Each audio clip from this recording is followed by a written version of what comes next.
बख्तुल्लाह साहब, आप सवाल करते हैं, क्या इद्दत वफ़ात गुजारने वाली औरत इद्दत के दिनों में अपने भाई की मौत पर जा सकती है या नहीं? जो खातून इद्दत गुजार रही है, खामंद फौत हो चुका है, अब 4 महीने 10 दिन के लिए ये औरत अपने घर से नहीं निकल सकती।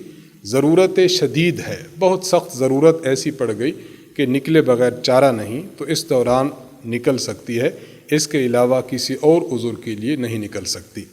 आपने जो उज़ुर लिखा है कि ख़ातून का भाई फौत हो चुका है तो उसकी वफ़ात पर जाना, तो ये ऐसा उज़ुर नहीं है जिसकी वजह से ख़ातून इद्दत के दौरान निकल कर इस अपने मेके में चली जाए, भाई के घर चली जाए।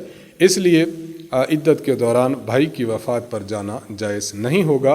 हाँ, अपने घर रह ले, उसके लिए ईसाल सवाब का अहतमाम करे, उसके लिए दुआ करे, उसके लिए इस्तिग़फ़ार करे, तो ये काम करती रहे, बाकी घर से निकलना दुरुस्त नहीं होगा।